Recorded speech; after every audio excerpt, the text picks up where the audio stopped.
This is WCPO 9 News. Thank you so much for joining us for WCPO 9 News. I'm Craig McKee. Let's take a look at some of those top stories. The effort to vaccinate the tri-state against the coronavirus expands on Monday, with more people becoming eligible for the shots. Anyone 16 and older can get vaccinated in Ohio starting Monday. Also on Monday, all Kentuckians and Hoosiers aged 40 and up are eligible to get the shot. Kentucky's governor says he also plans to extend the state's mask mandate, and this comes after Indiana announced the mask mandate there will expire on April 6th. Prosecutors announced indictments for 2 women in connection with the incident that left a 1-year-old seriously injured. Police arrested Robert Fogel after a SWAT standoff at the Quality Inn in Queensgate last Friday.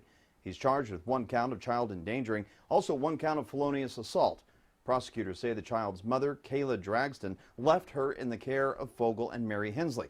At some point, though, they say Hensley left the room and then came back to find the girl seriously injured. When police responded, Fogel barricaded himself inside for more than an hour. Both Hensley and Dragston also face a charge of child endangering as well as drug-related charges. If you're looking for somewhere to cheer on your favorite teams who might still be in the big dance, you can check out March Madness on the Levee this weekend. This will be at the open-air Bridgeview Box Park both Saturday and Sunday. Sweet 16 games will be on the big screens, and you can get food and drinks from local restaurants. Walnut Hills grad Maceo Teague and the Baylor Bears play Villanova tomorrow afternoon. Now let's get a check of your 9 First Warning forecast. Send it over to Chief Meteorologist Steve Raleigh. Steve. Okay, Craig, as we look at things, a lot of clouds around here now, but we're going to clear out by daybreak. Temperatures seasonal in the lower 40s for our Saturday. A lot of sunshine throughout the day for Saturday. In fact, 60s and 70s in the afternoon. It looks like a terrific day around here. Sunday's a little different. We're going to see a weather system come in late Saturday night, overnight, to bring us some rain and maybe even a couple of thunderstorms. A few leftover showers are possible early on Sunday, and then temperatures will mostly hold steady in the middle 50s. Our 9-day forecast then shows some sunshine early into next week. Keeping an eye on opening day. Right now it's dry and seasonal, but certainly cool. I'm Larry Seward in Clifton. From Cincinnati Children's to the White House, a doctor is hunting dignity for a community that feels overlooked by vaccine rollout and expendable. I'm a constituent out of Mason, Ohio. Dr. Kara Ayers' voice is more than her own. The Cincinnati Children's PhD runs the National Center for Dignity in Healthcare with People with Disabilities and co-runs her family of 5 with a husband in a similar spot, battling bone and lung weakening conditions that put both in wheelchairs where they see clear bias in COVID-19 vaccine access. I've definitely had sleepless nights, worried about the future of my family and our health during this pandemic. The largest problem has been just a lack of consideration of disability-related needs. We hear about some of these max vax sites, which are a great way to vaccinate a lot of people at once. But for somebody maybe with autism or with sensory issues, that loud, huge crowded space in itself could be a huge deterrent. I've heard from many voices who have said, I just don't feel like I'm seen as worthy. If something as small as my ability to even use the website is not considered, then what does that tell me, about policy makers remembering me? Kind of this idea of that the sick, are expendable. The impact is, in best case, delayed vaccination, where people eventually do access it. In other cases, we have real concerns about people who are still waiting or have encountered these barriers and can't seem to get through. To feel forgotten is to feel devalued.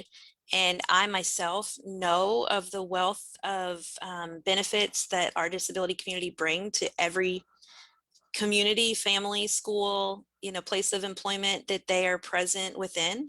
And I wish more people could see that value. But I do worry that there's a sense of despair that will make some people feel like that they're not intended to be a part of this process. Dr. Ayers will soon meet virtually with President Biden's Health Equity Task Force to share her story, hoping it and her community story leads to solutions and inclusion in future decisions. Larry Seward, WCPO 9 News.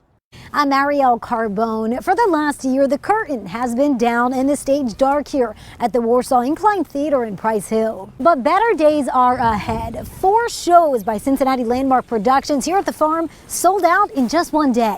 The mics have been quiet for more than a year. It's like being a hammer and there are no nails anywhere to be found. Our purpose in life was taken away. Roger Pilley is the managing director of Cincinnati Landmark Productions. He says the pandemic has been a challenge for local arts organizations. Planning for something like that without an end date is so tricky. But the spotlight is returning. Just a fun show for sure. The company will perform 4 now sold-out dinner shows, Blast from the Past, at the farm in Delhi Township. The audience obviously responded. So that tells us the audience can't wait to get back. Theaters have been really hurt, almost worse than banquet halls. The two West Side staples are teaming up at a time when businesses all across the country are struggling. The governor told people don't go to Christmas parties and don't go to funeral lunches, so we had like a very bad month in December, but people are really coming out now. Farm owner Daniel Elsasser says banquets are starting to bounce back.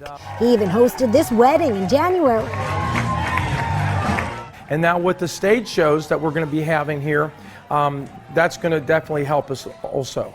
Every seat is going to be assigned to... Yeah, what a great partnership between what we consider to be two venerable West Side institutions. Billy says communities thrive when the arts thrive, and he believes the sold-out shows are a glimpse that a return to normalcy, even with the necessary COVID safety protocols, is within sight. Yeah, there's a light at the end of the tunnel, and we can see it. We think that we're going to be able to get back on our feet and do what we do best, starting in the fall. And earlier this week, Cincinnati's mayor announced a proposal to dedicate $12 million of stimulus funding to art organizations, which Billy says will certainly help. As for the farm, dinner is being served here as normal.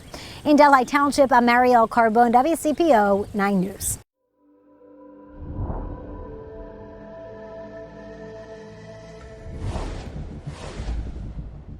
As of today, 71% of individuals 65 and over have received at least one shot.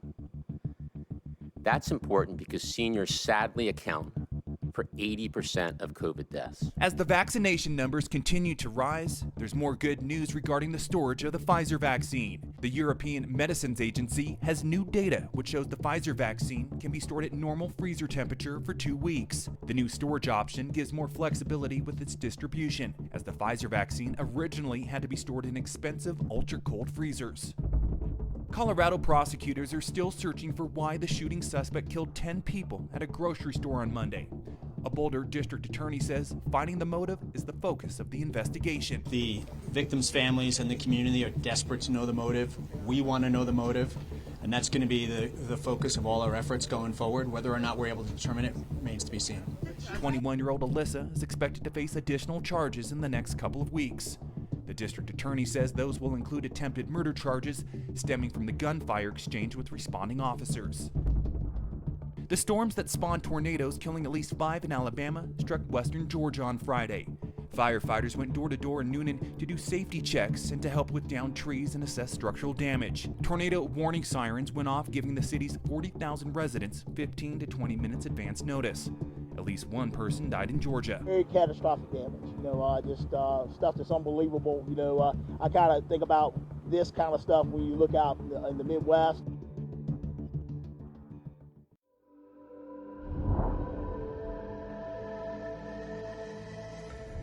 The new American Rescue Plan will help millions of Americans and businesses immediately, but economists say it won't help unemployment return to normal for years.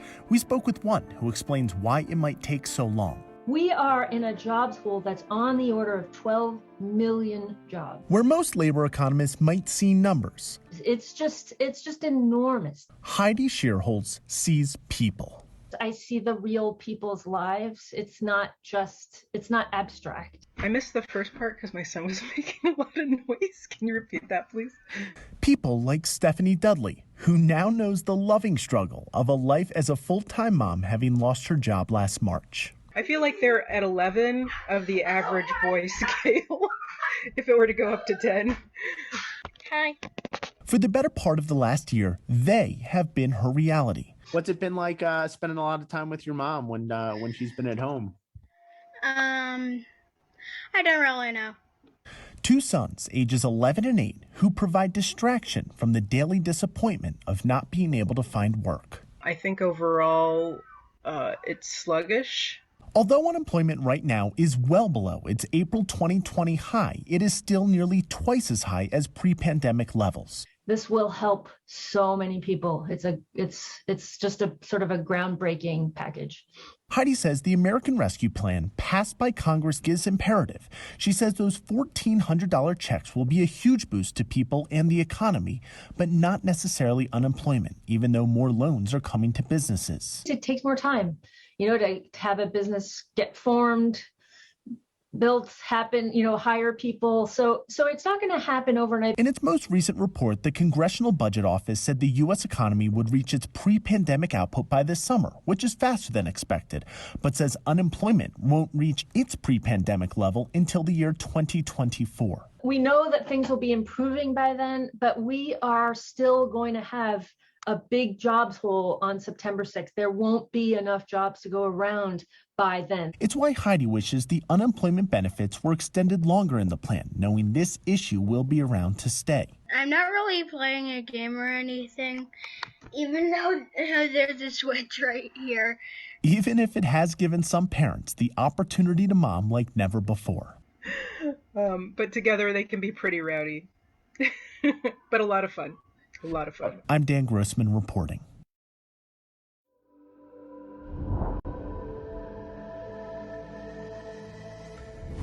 A new study shows almost half of healthcare workers across the country are still not vaccinated against COVID-19. Medical experts say those numbers are concerning for many reasons. What about you? Do you know people who didn't get vaccinated? I do. Despite being a frontline healthcare worker during the COVID-19 crisis, it's been a challenge working long shifts here. Registered nurse Deborah Torres was concerned about getting vaccinated for the virus. I wanted to see how my other coworkers that were getting vaccinated, how they did. She waited a month after it became available. Then Torres got the Moderna shot. She says it caused all kinds of physical side effects.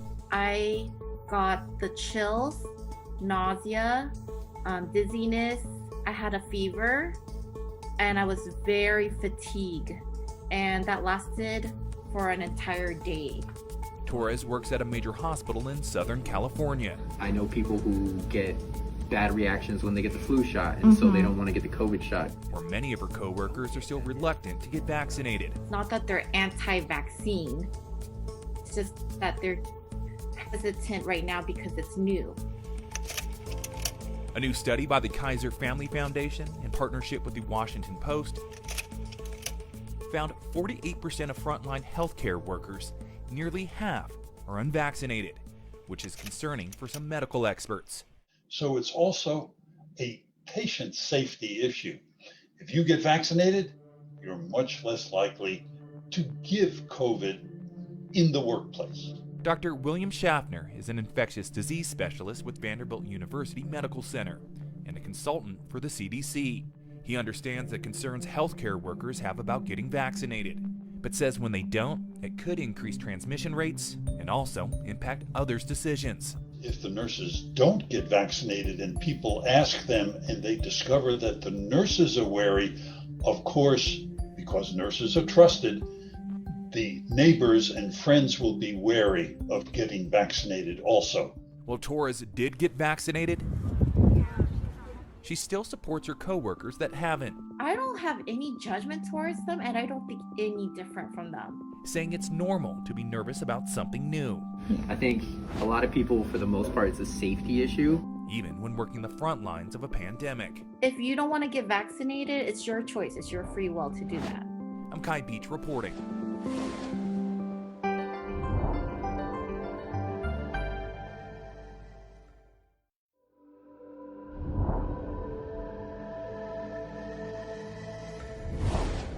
As we process a pandemic and the shootings in Atlanta and Boulder, it's okay to feel stressed and anxious. Health experts explain what we're experiencing and what we can do to help. Time and time again, we see mass shootings send a ripple effect through our communities, causing fear, sadness, and a mix of other emotions. The recent shootings in Boulder, Colorado at a grocery store killing 10 and in Atlanta at massage parlors killing 8 can be difficult to digest. When something like this happens, everything gets turned on its head. I almost think of it like a balance. I feel completely safe. I feel like if I go outside, my life will be in horrible danger, it kind of shifts the balance over towards that fear side of things.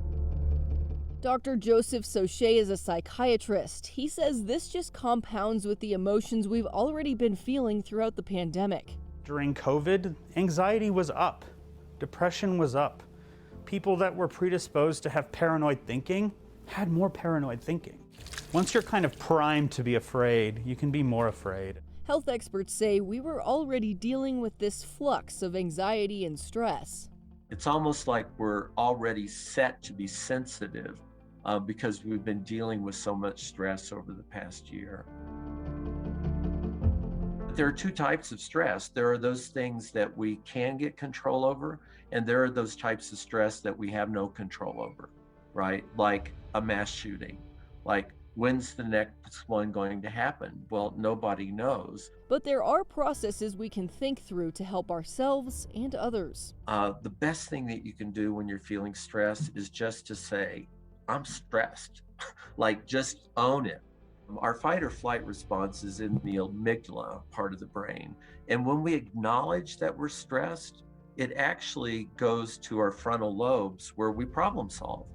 And then you can kind of unpack it. It's like, what am I stressed about? You know, what am I worried about? And then you can look at, is this something I can get control over? Dr. Carl Clark, president of the Mental Health Center of Denver, says from here you're able to get your stress levels down. Another tactic, he says, is to pick a time of day to be stressed. What it does, though, is it allows you not to be stressed 24/7. And finally, focus on self-soothing techniques. One of the basic ways to self-soothe is repetitive rhythmic motion, dancing, running, physical activity, meditation. There's all kinds of things that people can do. As we've been told repeatedly over the past year to physically distance from one another, both Dr. Clark and Dr. Sochet want to remind everyone that connection and the ability to talk things out with others is crucial. It's about talking to people and making sure you feel connected. There's no medication that I can prescribe or any therapy I can recommend that will give people a sense of closeness to others that we need. And so whatever your reaction is, that's it. It's okay. Being able to talk about it, though, is very helpful. I'm Chloe Nordquist reporting.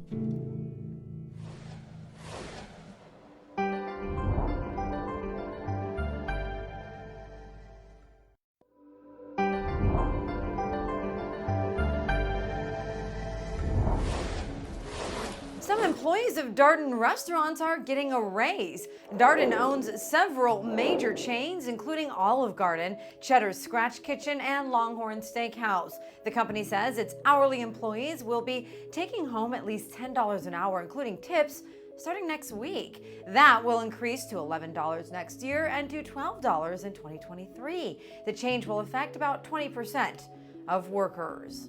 With hopes the travel industry is going to bounce back to pre-pandemic levels, JetBlue has launched a new travel site. The new JetBlue travel site provides hotels, car rentals, and activities personalized based on your flight info. Customers using the site will earn True Blue frequent flyer points that they can redeem for other travel rewards. One selling point for the travel site is that JetBlue claims its award-winning customer service people will be available to troubleshoot or answer any questions.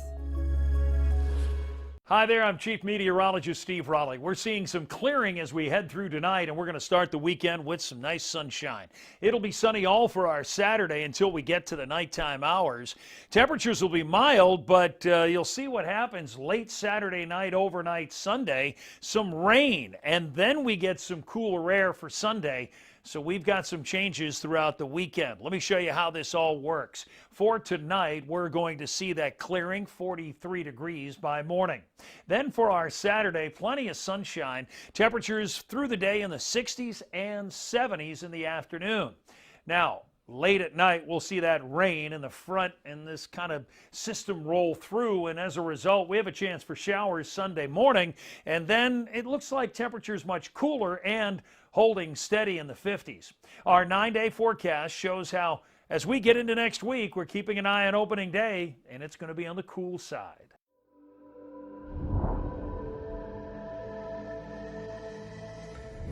At the beginning of the pandemic, Alex Lucas says he got COVID-19. When he got better, some symptoms didn't go away. Probably for a good month, I was like a zombie. He could only walk for a few minutes on the treadmill due to breathing problems. I couldn't think straight. Every joint hurt, every muscle hurt, everything hurt. On top of his long-haul symptoms, work has been slow, and his dad passed away after battling COVID-19. And it was a rough year. Last week, he got his first Pfizer shot, and miraculously, his chronic symptoms vanished. It changed, and I'm actually like smiling again. Dr. David Aronoff at Vanderbilt says it's hard for them to know whether it's the vaccine that caused this to happen or it was just by chance. We are definitely hearing stories similar to that from around the world. Dr. Aronoff says around 1/3 of patients with long-haul syndrome from COVID-19 are reporting their ailments disappeared after getting vaccinated. And what we don't know is if those people, that roughly 1/3, were going to improve anyways over that period of time. And it just was coincidental with getting the vaccine. Meanwhile, Alex says he feels like he got 10 years back on his life.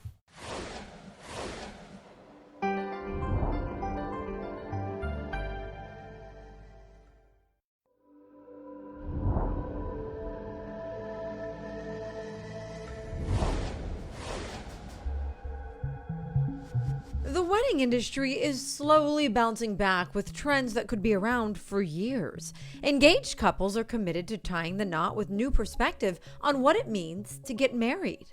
They care more about the ceremony and the reason behind getting married. According to brides.com, 2021 weddings will be all about intimacy. Expect a lot of weekday and backyard weddings, unexpected venues and micro weddings, or weddings with fewer than 50 guests. Stephanie Singleton recently opened a micro chapel that accommodates about 10 people. If you want to invest a lot of money, you can do that, but you're starting to water down the whole purpose when you get into having to have all of the thrills of all the extra celebration parts of the marriage. Despite all the changes to weddings this past year, bridal industry experts say the dress is still a priority. I think that brides still want to feel like a bride at the end of the day, whether it's a micro wedding or a large church wedding or a backyard wedding.